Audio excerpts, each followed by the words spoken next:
You got shorts? Yeah. Oh, it's going to be in the 50s next week. Yeah. Oh, it's going to be in the 50s next week. Yeah. Hey, everyone. Welcome to Mind Your Own Small Business, the show that is better than a coffee rate, cheaper than therapy. Cheaper Ooh, than we're a a coffee show now. show. Not just a podcast. Yeah, no, A podcast show. I don't know. As if to say, welcome to the show. Welcome to the show. Yeah. It's funny, for us, it's been a bit since we've done one of these, but for everyone else, it's only been 1 week. But Yeah, it's been a hot minute for us in real life. IRL, as the kids say. But yeah. As them kids say. Yeah, the millennials. Them kids. Freaking millennials. And then I missed lunch. Girl. I am a millennial. Wait, are you Gen X's? Yeah. I don't I am. think. So you're younger than... Yes, I am younger than him. How much? A bit, actually. Yeah. Really? Yeah. I So would either not he have seen thinks that. you're younger, or he thinks I'm older. He definitely thinks I'm younger. I thought that you guys were about the same age. Arguably, we kind of are. It's just one of those weird, like, birthday / grade. Are you before 85? Okay, I think we talked about how the Nigerians are listening. And Yes, how we and that's shouldn't- why I didn't say what's your birthday. I'm asking if you're born before 85. Well, you should probably stop asking those questions because I can't then- answer yes or no to that question. How can you not answer yes or no?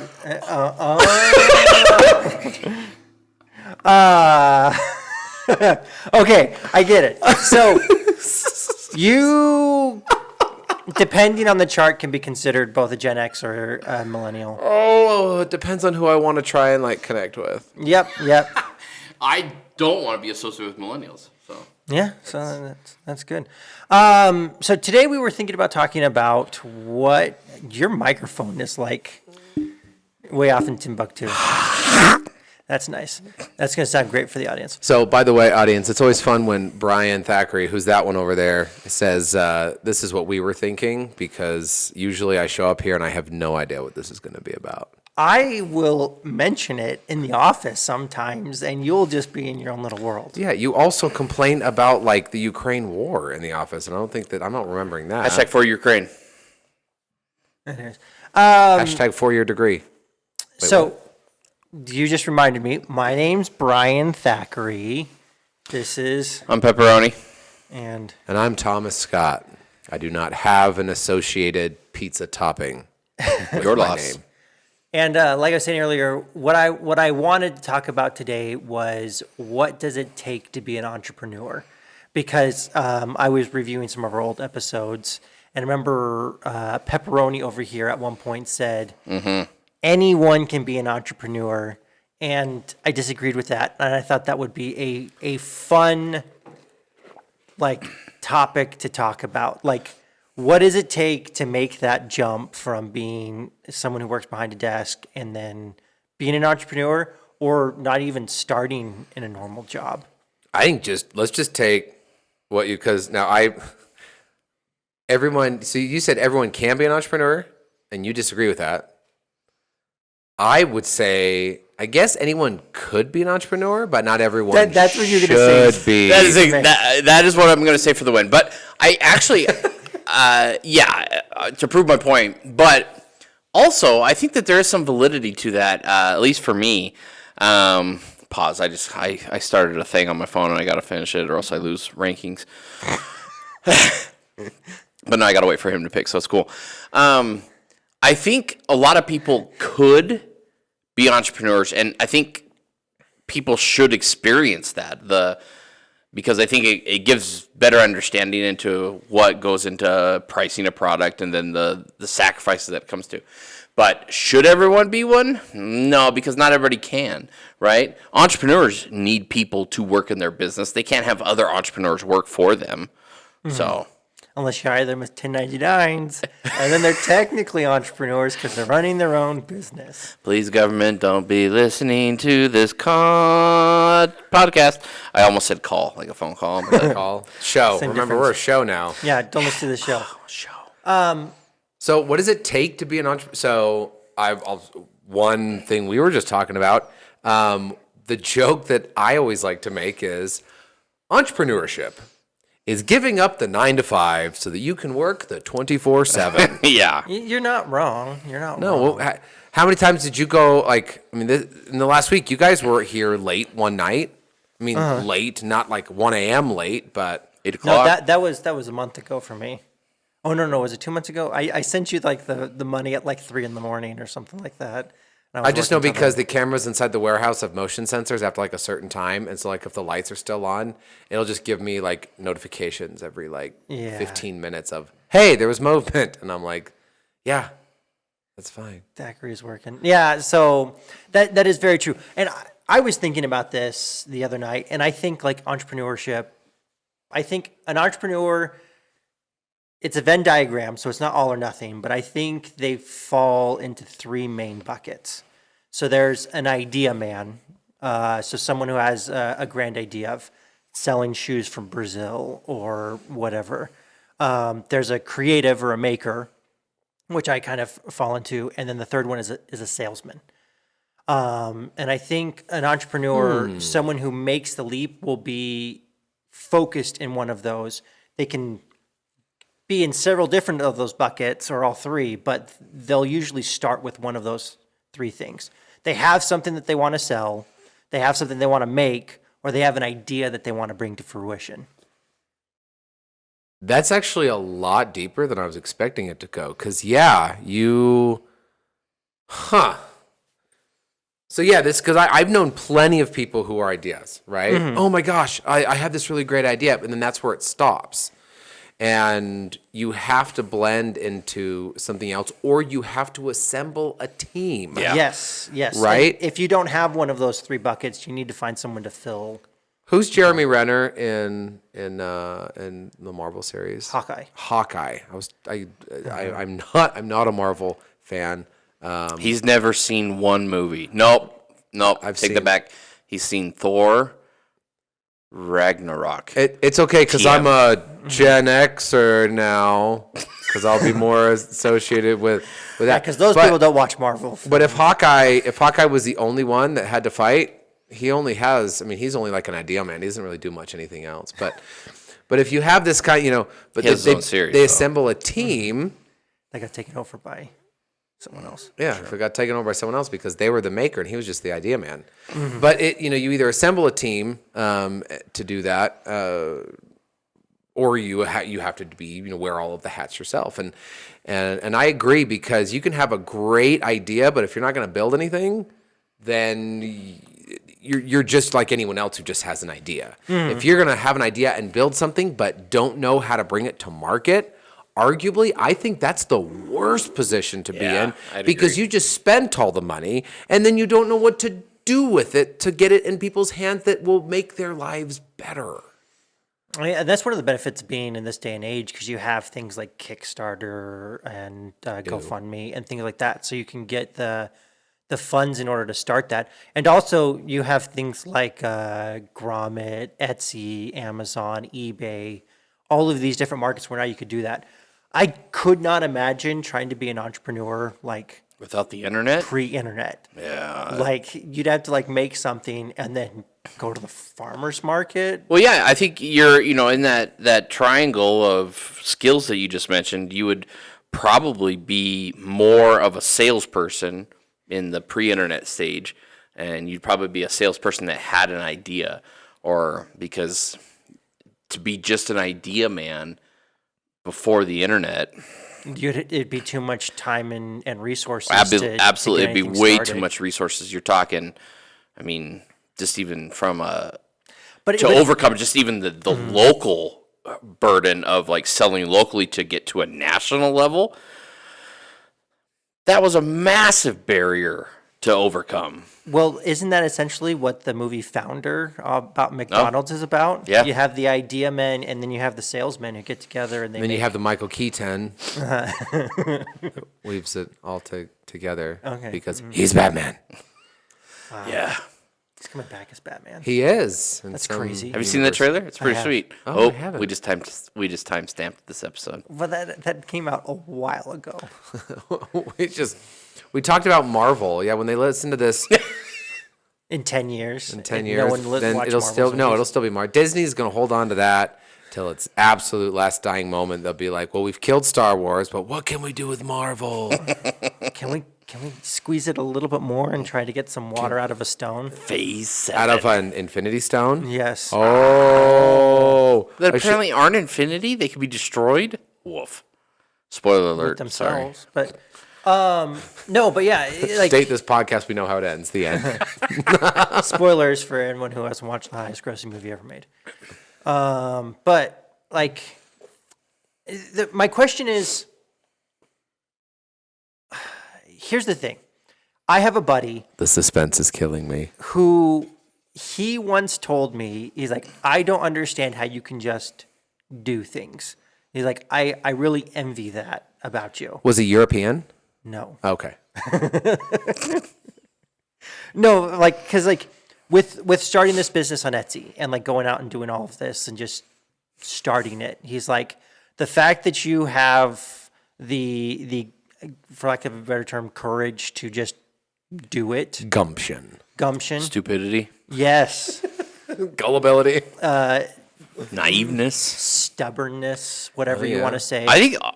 I think we're saying a lot of them to be joking, but I think a lot of that is true. I think all you of get us. a bunch of entrepreneurs in a room and they start disagreeing about something. That's really fun to watch. We should probably do that more. I think that could be some great TV.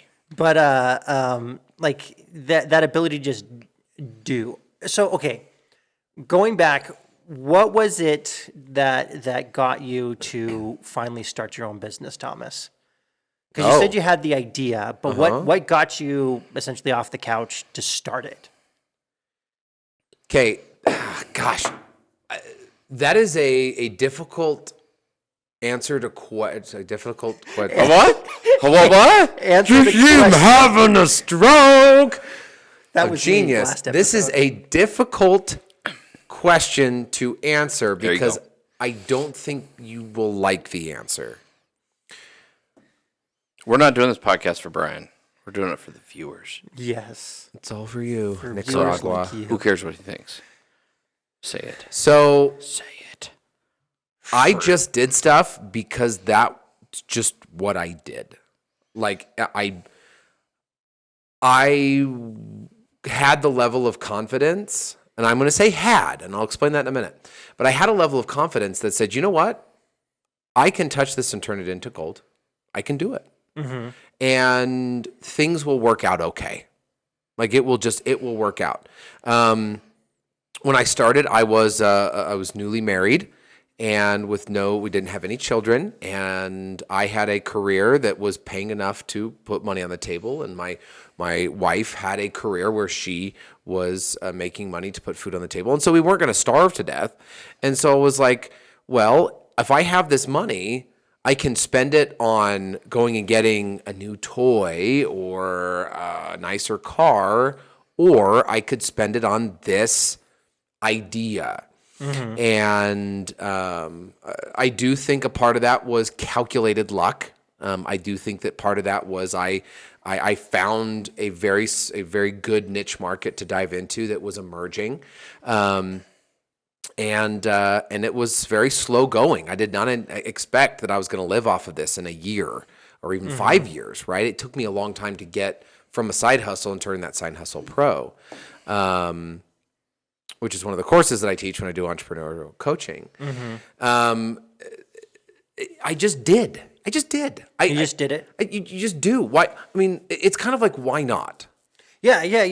And that goes back to the stubbornness, whatever we wanted to use that, is that you thought you could make it work, so you did it. And you have a little slightly different story. It's closer to mine, where you started in the entrepreneur space, you got out, and then you went back into it. I did. So what started you, and then what brought you back into the entrepreneurs thing? Thomas, but Yeah.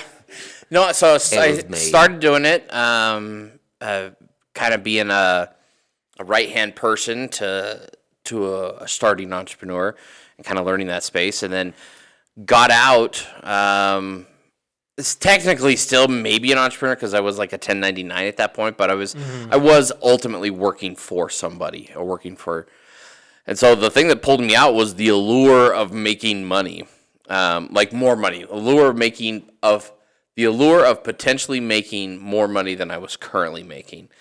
Potential. I think I'm just going to draw out, pause his story. I think a lot of it comes down to, as entrepreneurs, we see potential that other people don't see. I see a piece of land that no one can build a house on, and I say that would make an excellent campground. And so I developed it into a campground. That's actually something that Lance taught me. Lance Wickham, he's a colleague of ours, that he says, you're not trying to sell, what you're trying to sell is the perspective that you have that someone else doesn't. And if you can sell that perspective and say, hey, yeah, it looks like this, but it could be this, the potential is this. Now all of a sudden, like, that's how entrepreneurship exists, is you take something that no one else really has that perspective, and you say, you know what, I have the potential to make more money. Anyway, go ahead. So, another entrepreneur approached me and said, hey, this is a business that I want to try to run. Do you want to come on board? There's the potential to earn quite a bit of money. There was the potential to earn what I was currently making in a year in a summer. And it may sound like it's summer sales, and it wasn't per se, but it kind of ended up being that. And then what pulled me back was necessity. We had just had our second kid. My wife was on maternity leave, and I was unemployed, looking for jobs in career aspects. I was looking in Utah. I was looking in Montana and Washington. I was looking all over the West for something. And Well, it's cool that you ended up in Montana, so. yeah, right? How coincidental is that? So coincidental. But I needed money, and Thomas had a spot open for some sweat labor. He didn't have enough kids at the time, so I filled in one of those voids, and then I was eventually moved out of those positions by his children, because then he had enough. No. Sweatshops and all that jazz. Yeah, that's what I'm getting at. So that's what pulled me back, was the necessity. But then from there, I guess because I wouldn't consider myself any of those three things that you mentioned before: an idea man, a salesperson, and a creative person. Yeah, maker. Creative/maker. I think I've evolved into an idea guy a little bit, being able to see like how to kind of nurture But that. I also kind of see you as a sales guy, because when you got pulled on by Thomas, you sold out of all of his stuff. That's true. You're not a door-to-door sales. No, yeah, I guess that's what I envision as a salesperson. But That's that Gen X kicking in. You're thinking of the old sales. No, the new generation sales is all the digital. TikTokers, not the door knockers. you know what? I'm okay. Come on, that was good. It was. Oh. That needs to be clipped and made into something. Okay. No, but because Yeah, I guess you're right. I do. I have an ability to sell things on digital mediums. I guess I've never considered myself a sales guy, but as you guys are saying it does kind of resonate with me, because I think I do. I have that old mentality of like what old salespeople are, and because I don't think I could sell cars. I definitely couldn't sell the thing I had in that summer gig. Like not at all. I couldn't sell security systems. Did that. I sold 4 or 5 all summer. 4 or 5 all summer. And 3, my lord. yeah, eventually my manager's like, hey, I'm going to pay for a ticket for you to just go home. Wow. He's like, I have to pay for a room for you to stay in, and it's costing more for me to keep you out here than you're making me. So, Where were you? Texas. Yes. So they sent me home. So yeah, Mine was life insurance. I was selling life insurance door to door. Oof. Yeah, it was the allure of it was very, very promising, and it got me to buy life insurance. So maybe that was the goal of it. But I couldn't sell that. But I'm fairly decent at selling stuff online. I'm now kind of realizing that I do have that space, and I've kind of because I'm selling my own products and my own ideas, then I've kind of morphed into this idea person. And then I've partnered with you on a thing where I have this idea that I wanted to do, and I definitely, as you are finding out, don't have a creative bone in my body. You can hit print. I can hit print, and I can command C the crap out of anything. Yes. I can plagiarize with the best of them. With the entire country of China. If it doesn't have an R in a circle or a TM, it's mine. Because and then going back to mine, like what brought me to entrepreneurship. One is I always thought I was going to end up at a desk job, like work a career, work my way up, live happily ever after, retire, and then just call it a day. But I started working in a small business, really liked it, tried to go back over to like normal business, and I despised it. And ever since I did that, I've been trying to get back into the space. So I went for working for a small business again, and then they had to let me go. And so I was like, I'm just gonna stop beating around the bush. I'm just gonna dive in with both feet. And so Out of necessity, you kind of had to at that point. well, I had to do that. I had to pick a lane, is what I'm. Yeah, I guess you had to make a choice. I either had to leave this area and move to a market that had a job that could support me and my family, or I had to use the knowledge and skills that I had gained over the years working for a small business and apply it to my own thing. And I think that at the root of this conversation, like what you just said, like you have to make a choice, that's what I think everyone should have to do. So I think when you ask the question of like, could everyone be an entrepreneur? And I was like, yes. I think the deep down secret of it all for me is that I think everyone should have to make that choice at some point in their life, that they are either going to try the ideas that they have or they're going to go the other route. Because I'm blessed with the ability that I don't have a lot of regret. I don't think of the should've, would've, could've very often. And it doesn't really hold me back. I kind of make a decision and I just go with it and accept the consequences, whether good or bad. Mm-hmm. And it does bug me when people say, oh, I wish I would have done that, or I wish I would have done that or this. Because I think you could have made the decision to at least try it. Mm-hmm. And if it failed, then it failed. And you learn from your mistakes. And then that's a big thing for me too, is that I don't have a lot of regrets. And talking about that, coulda, woulda, shoulda. Like I love thinking about like, if when I was in college, instead of buying a motorcycle, I would have invested that in Bitcoin, and how much money that would have been. I agree. I like those shoulda, woulda, couldas. Those are fun. That's fun. But for the most part, like I'm not upset of anything that I did. I'm happy with where I'm at, and I'd like to see where it goes. Even the bad things, right? Yeah. Even the things that you've messed up on, you're like, I've learned from them. Exactly. So my question is that the same for you? Do you have that? Do you have like regrets of what you do, or do you think about like woulda, coulda, shoulda, or are you one of those that are more you press forward and think of where you're going to end up? I'm incredibly shoulda, woulda, coulda. I am so deep. That's something that Anthony has very, very different personalities here. I was literally shoulda, woulda, coulda-ing at lunch today. I went out with a friend of mine and we were chatting. And I think I've talked about it before on the podcast. Most people that listen don't even listen to more than one, so I'll bring you up to speed.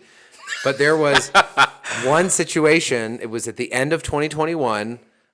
We had made some good money from the summer. We said, you know what? Let's put it into and there were basically two avenues I was looking at. One avenue was Dogecoin. Dogecoin to the moon. Ow! Diamond hands. Infinity stones. The first one was go after something safe. It's like, well, this has worked forever, so we're just going to create this style, and we're gonna build this particular style of sandal. The other one was much riskier, and it was a sandal that I had been working on at that point 4 years, and I was like, nope, we're going to take the money, and we're going to go after what's safe. And that was it ended up not working out well for us at all. It was the sandals, they ended up coming in late in the season. We missed that seasonality. We had to hold them for another year.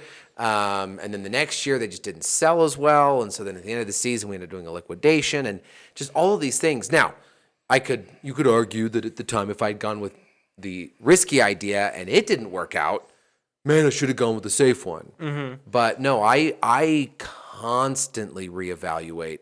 There are very few things that I don't question.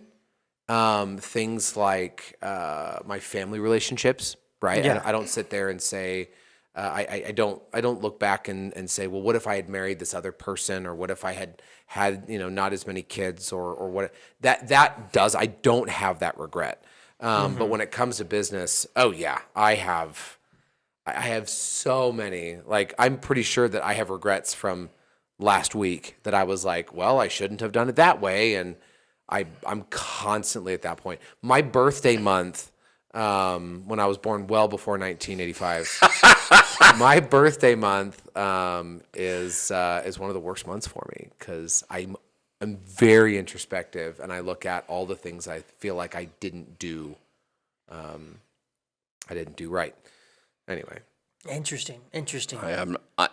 And I'm not that way at all. Neither am I. So with that then, so is that because you've changed as the person you were when you started being an entrepreneur? Absolutely. So would you say that you weren't that way when you started?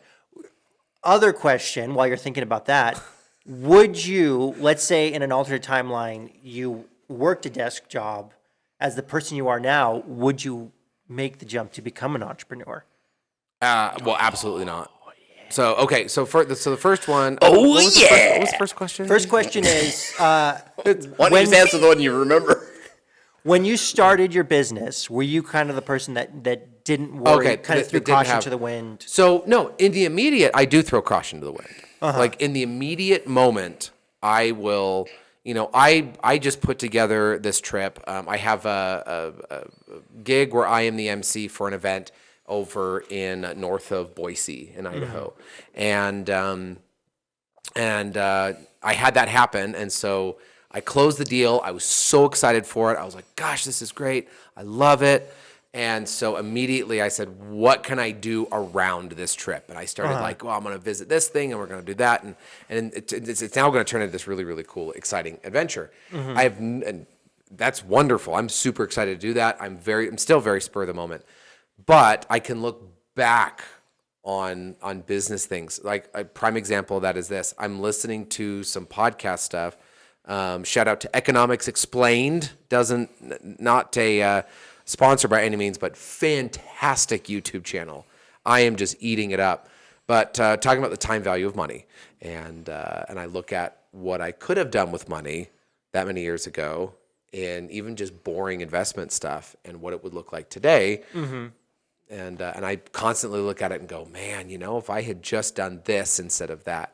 So yeah, that's that. But so I think that's just an inherent trait that I have. I mean, I still look at how much I regretted the decision that I made to go get walked all over at an event in 2008 when I tried to pitch my shoes to a bunch of store owners.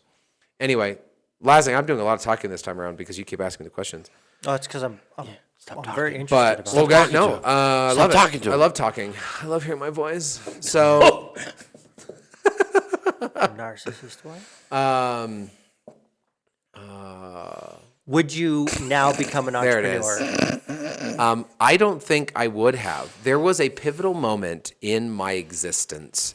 It was in 2010. My main squeeze was at Allstate Insurance, and I was side hustling my business. I had just graduated with my undergrad, and I was determined that my millions were to be made, or thousands, I guess, because you don't really make millions when you're working for somebody else in that capacity, was that I was going to go down and work at a digital marketing firm at Silicon Slopes in the Utah area, right? Still keep myself in Mountain West, but big tech area. It was really growing 2010, really, really hotbed of innovation. And so I went down there, and I was searching and looking for things, and I didn't end up getting anything down there. But I firmly believe that if I had found something down there that was comfortable for me, I would have taken the comfort drug. It would have put me into a state of some level of bliss so that I would have shaken off the bug to go out and pound the pavement as an entrepreneur, because I would have been comfortable and I would have been fine. And that would have been the end of Thomas Scott Entrepreneur. So this is actually really interesting to me because through digging, I think all of us have a moment where we wanted to work the normal 9 to 5 and it didn't work for us. Sometimes I still have those moments. I'll be honest. Sometimes I still look at people and I'm just like, wait a minute, money just lands in your account every 2 weeks? Yeah, but Cool. Like, I that's neat. Like, that's a neat concept. I haven't had that. Now, it's kind of a lie. I do teach for a brick and mortar university, online e-commerce, and so there's a small stipend that does land, and it's hard when you get that. It's nice because there's security. And one thing when you look at entrepreneurship, there's no arrival, there's not security. Even people who have owned their own company for a long time still kind of looks at it at times and goes, yeah, but how many steps is it away? I firmly believe from failing. I think that even the most successful, and I don't know about large corporations, but even the most successful small businesses are 3 bad steps away from eternal collapse. I was just talking with a different colleague of mine today, and there is a bridal company in this area just filed for bankruptcy. Huge bridal company. And it's shaken the whole industry, it's shaken everything. Okay. I want to know who it is.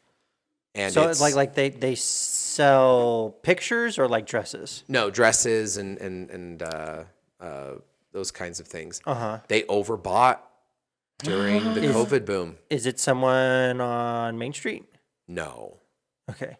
He's sending us a text. Oh, he's sending both of us a text? Well, he's sending me a can. text, and then I'll show you on my phone because you I can read. I don't know if it's public knowledge. I don't know. Our listeners won't even know. It's a company. They're called Dave's Bridal. Really? Yes. Well, you don't have to send me a text now. That's crazy.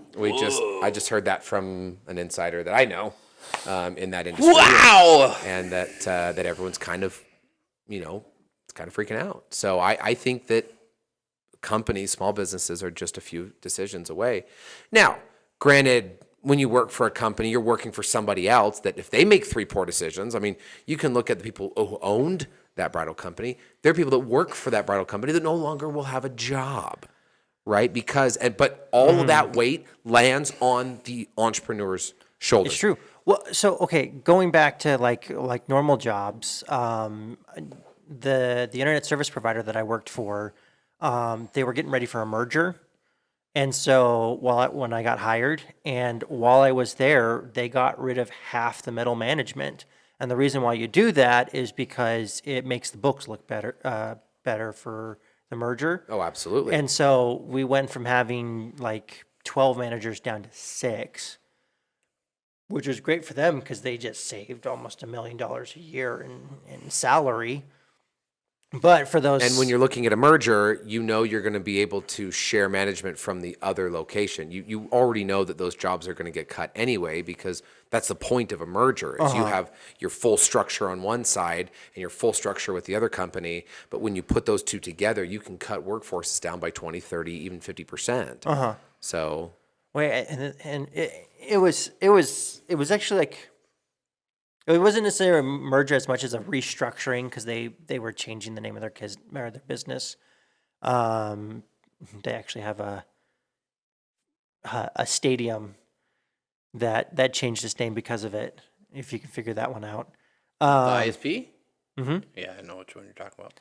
But it was really interesting because like all of these people who've been working there for like 10, 15 years, everything was doing great. The center was hitting all of its goals, and they just X'd half the management, which was miserable on us because now when you need to escalate or work a problem, you have half as many people that can help you out, and it was a nightmare to work with. And that's part of the reason why I was less excited to find another desk job because I didn't want to be in a situation where you do everything right and you still, It's still not good enough. yeah. Yeah. And so, but that can still happen when you run your own business. Absolutely. Yeah, it comes down to that whole idea of potential. And now I think us as humans, we are creationary individuals. But by nature, we enjoy creation. And I made that joke about Europeans, and I don't want to overgeneralize, but when we go to trade shows, Americans tend to be a bit more maverick about a lot of things, and we tend to be a lot more like, Let's do it. yeah, we'll jump in and when you go to Interesting tidbit. to different places of the world, that's not the same culture. But we're creationary people. We like building things. We like doing and improving and doing what we're, and we have a hard time when someone squashes that because of a merger or somebody. But it's really scary. I mean, the difference is, I feel like it's like this. Mm-hmm. Which would you rather live in? Would you rather live in a ranch-style home in the middle of a city where all of your city amenities are right there? You turn the faucet and your water turns on, and let's say that your home is 2,100 square feet. Okay. Uh-huh. Or would you rather live on 17 acres in the middle of a forested area where you have to do things like drill a well and in Oklahoma and you have to pull water and you have to make your own food, and to try and go buy common goods, you've got to drive, find a way to transport. Now, the difference. I think Anthony and I have very different answers to that. But Yes, I know you do. I wonder why.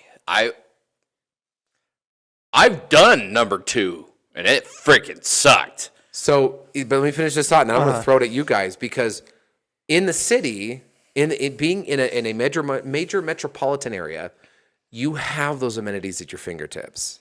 You have comforts that you don't otherwise have. Yes. But that 2,100 square foot home on that 7,000 square foot piece of dirt, Awesome. walled in by neighbors and HOAs and all of these things. Perfect. The potential that you have is so much smaller than if you had 20 acres that you were able to use. Because the three big things: labor, land, and capital. And when you have those individually, you can grow things that you otherwise couldn't grow, because you have, land, labor, and capital. When you put those together, then you can create bigger things. So anyway. So the reason why I would like the 17 acres out in the middle of nowhere and transporting, because 17? or you said 20. 7 or 20? I started with 17 and then it upgraded to 20. Okay, So it can be 17. I would take either one. It's because I like having the space. I like having the space that I can expand. I can build shops.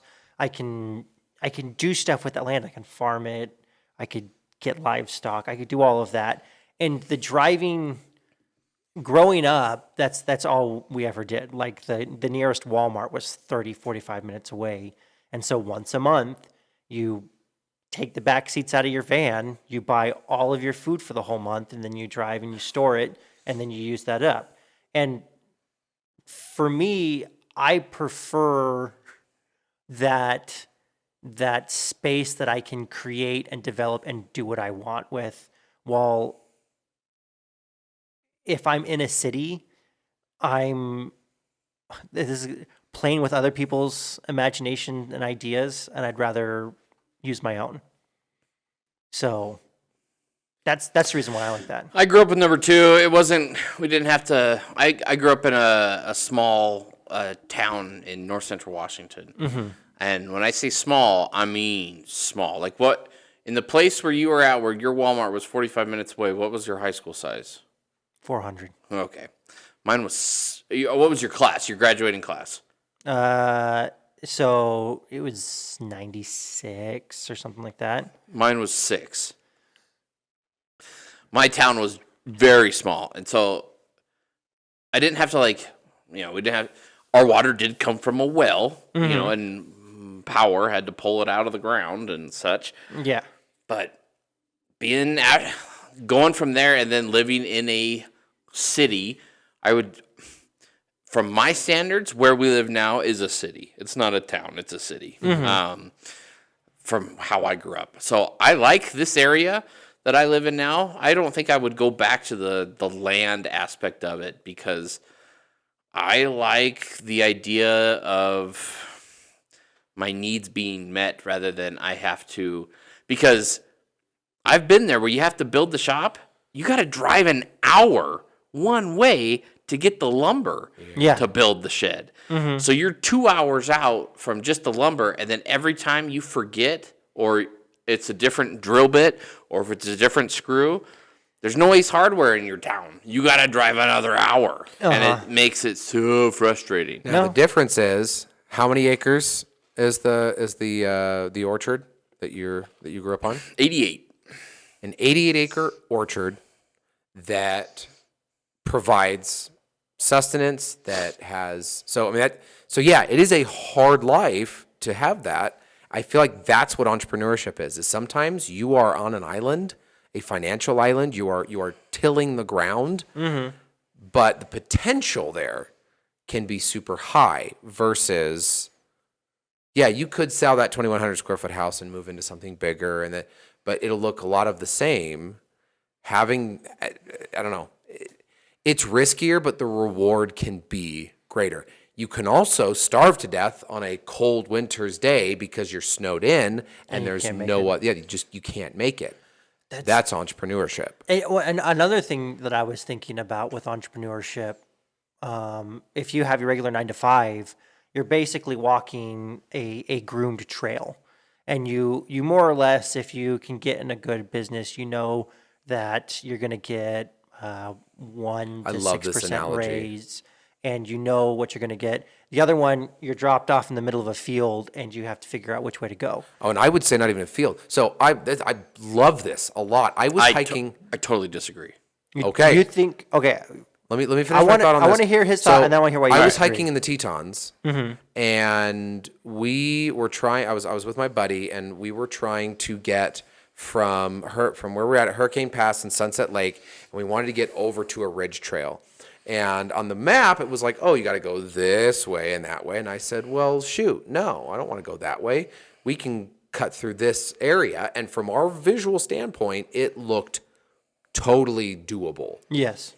Until we came up to a cliff that we didn't know was even there. And all of a sudden, we came to that cliff, and we were able to navigate certain aspects of it, but it was riskier. The views were amazing, and there was no one else we were seeing places that probably no other humans had seen. And it was really cool. We found this spring that burst out of a rock, and the rock was like darkened, and it was just gorgeous. It was off the beaten trail, but eventually we had to work our way back to where people were, because that was the trail that most people had walked. So anyway, I feel like entrepreneurship is trailblazing versus walking on a group with a group of people. Disagree with me. I think we are naive if we think that 9 to 5s are this perfectly laid out trail. They definitely aren't. Like, there are times where they can get washed out, or there could be a bear on the trail or whatever. But it is a more walked path, is what I'm trying to say. You more or less know what you're getting into when you get a 9 to 5. See, I again, like, let's. And I have a terrible outlook on this, because I have not been in a true 9 to 5 job arguably ever. You got office politics. Yes. Right? You have management that thinks different ways. You have upper management that relays things to mid-level management, then the mid-level management relaying things to the employees. Like, I think that they both have their struggles. I think that they're both unknown paths. I just think that they are two different landscapes.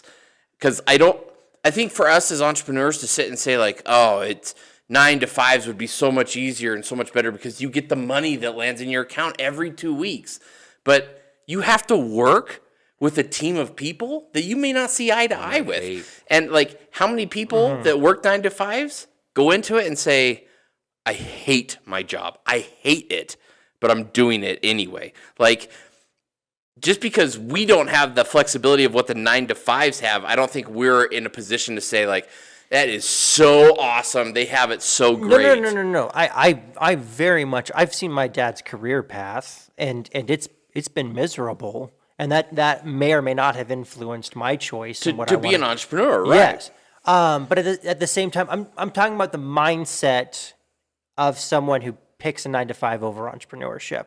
I'm not actually talking what the You still have hills and valleys on a trail. You still have difficult ways to get up and down. That's what I just said. Yeah. It's still a difficult path. It's just different landscapes. It is. Instead of mountains, it's swamps. But what I'm talking about, the difference is that in entrepreneurship, like, you literally have no idea. Like, my first year, I didn't know what I was going to make in a year.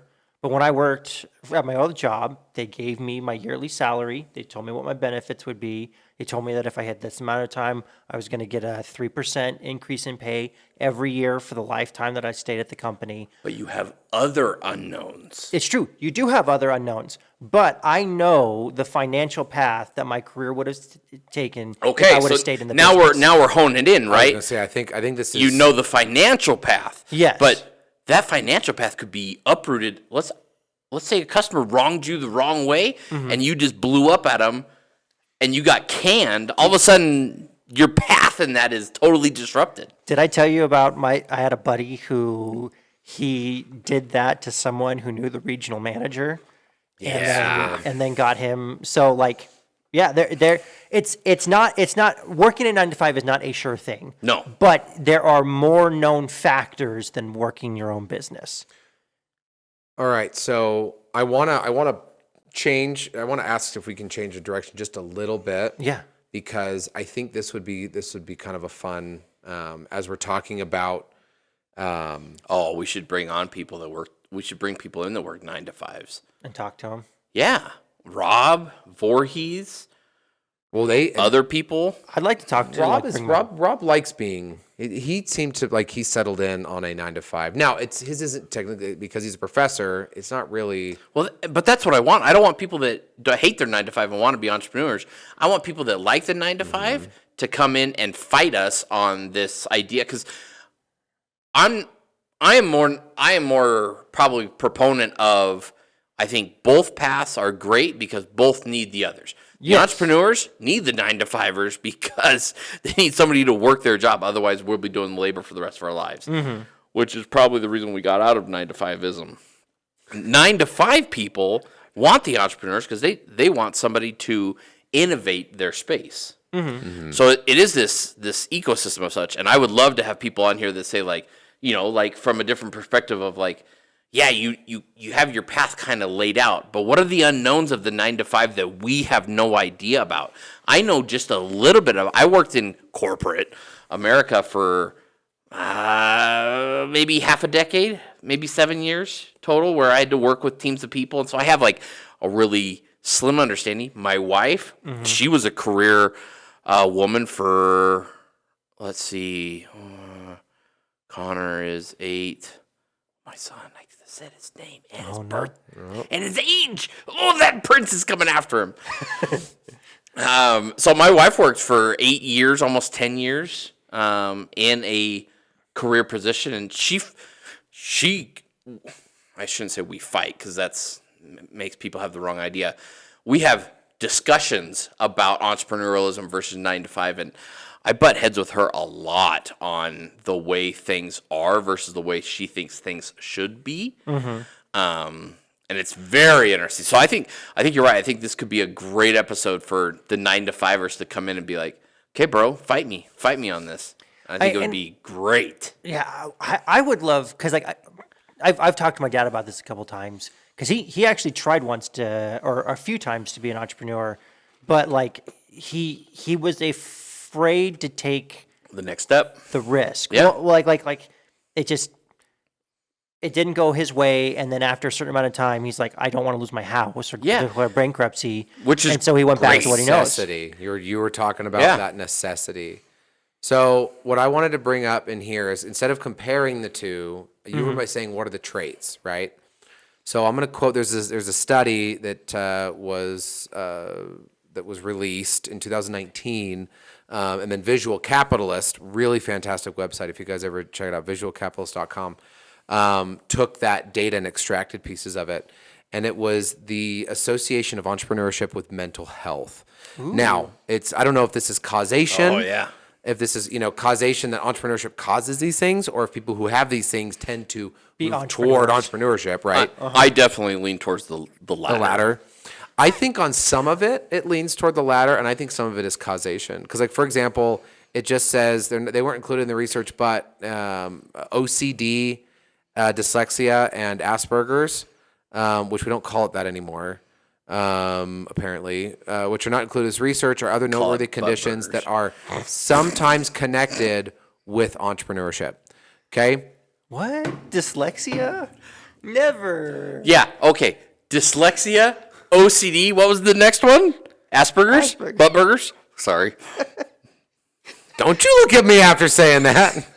Not that it's bad. People who have caught Asperger's, that's fine. Okay, if they got bit, autism out of if they got bit by a tick and got that, if they got the vaccine and got autism, You got the burgers.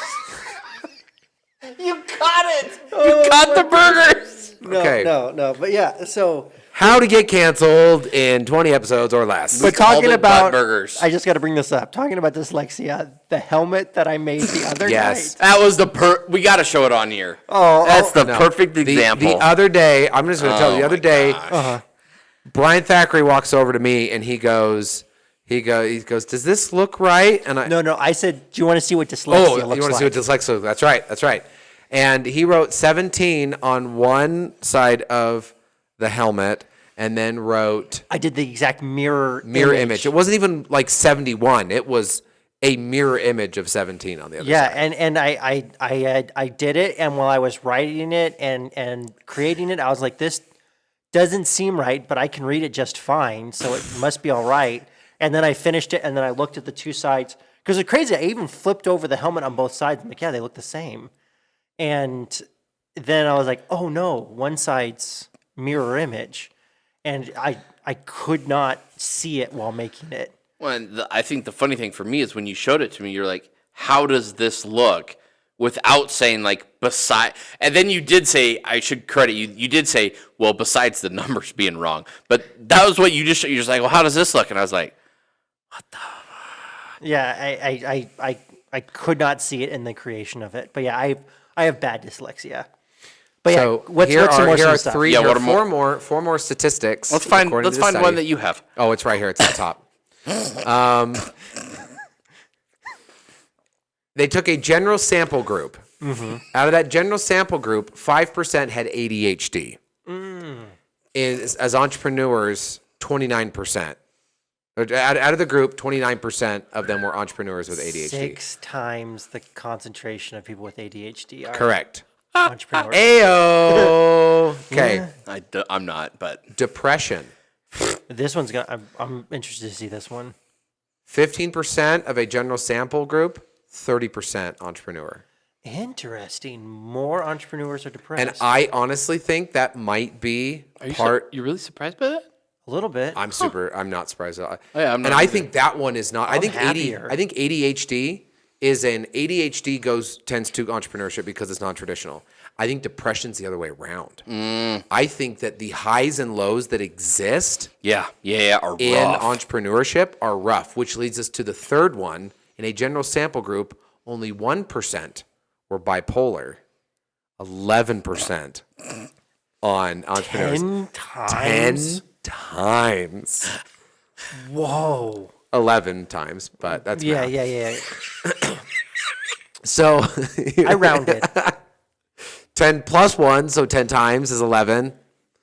So, yeah. Again, that The up and bipolar down. ones, it would be really interesting to see, like, if you were to take our Whopper Wednesday people, there's one person in my mind who I think could be bipolar. Oh, absolutely. And it would fit with the numbers because there's about 11 of us that go. When I shared these numbers with my father, my dad, he was who's someone who grew up and did his whole career in a 9 to 5. He said that sounds like sales guys, because sales guys love that big push, big hit, come down, big push, big hit, and that's just it's this cycle of. I take medication to ride out the highs and lows. And finally, in a general sample group, 4% had some form of addiction. 12% in the entrepreneur group. So 3 times. So you're 3 times. Welcome to entrepreneurship, where you're 11 times more likely to be bipolar, 3 times more likely to be addicted to something, 2 times more likely to be depressed, and 6 times more likely to have 80. What was I saying? Lost your train of thought. All right. But I want to ask, if you were to give 3 characteristics of an entrepreneur, just 3 words that describe an entrepreneur. I already did that at the beginning. Well, no, with the creator, I said the maker, the salesman, and the you're talking. No, I'm talking about like traits. Like if you were to say, if you were to look at someone who is, in order to get into entrepreneurship, what are 3 traits? And I'm not saying they're a salesman, because you can be trained to be a salesman. I'm saying there are 3 traits. And we should wrap it up after. Yep, that's kind of so. Great wrap up. I'll start. You go ahead. Okay. Resiliency is one. I was going to say determination. Wow. What? Resiliency, grit. Yeah. Was one that I feel like, and I don't know how to put the reason I'm getting stuck on this one is because I don't know how to put it into words. It's like the ability to we'll call it locura, like a little bit of crazy. Oh, crazy! I think there needs to be a little bit of crazy that you just have to be okay with. I mean, I look at Elon Musk, that man. He's a little bit crazy. He's a little nuts. But also, he fits that other one where he's a little bit on the spectrum himself. I mean, that's. But you have to have a little bit of crazy. You've got to be willing to say, you know what, I'm gonna take that risk. So those 3. I would say, determination, arrogance. You're not wrong. Can you say confidence or really arrogance? No, because I was gonna say cocky originally, but I think maybe a nicer level of arrogance, a nice arrogant, but maybe confidence. Confidence is maybe better. Kindly arrogant. Yeah, just slightly, but not over the top. What is that? What's the perfect date? May? April. I think it was April 20th. Oh, was it yesterday? Yeah. Oh, dang. Determination. I just said you right into that. Anyway. Determination, confidence. We'll go with confidence. And then I'd say glutton for punishment. Ooh. You're not wrong. What's that? What's the people who, not just glutton for punishment? Is it masochist? Masochist. Kind of that like. Which one of us is into BDSM? Not me. Poco. I thought those disappeared in the early 90s. Weren't they like CDs, but they were. Oh, I'm sorry. Is my Gen X showing? My 3, I think the first one is like foresight. So you have to be able to see the world, and the other one has to do with this as well. See what the world could be, and the other one is you have to see a path that doesn't exist. So I don't know what word that is. What word those are? But you need to be able to not just see the way the world is, but the way that you want the world to be. Optimism. And optimistic would be another one. You have to have something that'll get you through the hard times. Yeah. So maybe goal oriented. I don't know if that's a good one. I don't know if that's a good one either. Because I don't don't necessarily like. I don't know if I think I think we all feel what you're trying to say, but there probably isn't the word in English. There's probably that word in Japanese because or Japanese German is a or superior something like language. that, where they have. It's probably those Chinese because China is the second best country to be an entrepreneur in. Interesting. Guess what number 1 is? Who? USA. Interesting. That's not what the internet says. I was gonna say Colombia. It used, What do you mean that's not what the internet says? I'm joking. it Reddit. used to be. Oh, I was It going to used say, to I be looked El it up on the Salvador, internet. but all those entrepreneurs went to jail. All right. Well, thank you so much for watching. The podcast is available on YouTube and Rumble. Audio version is available anywhere audio podcasts are available. Check us out Wednesdays. Like, comment, surprise. Surprise! Like, comment, and subscribe if you want to hear more. And thank you so much for watching. Peace out, y'all. Thanks. Sorpresa! Dude, that was a fun episode. That was good. Your 5 minutes till your haircut. Hot day, I got an order on Etsy. $25 is paying off. Nope.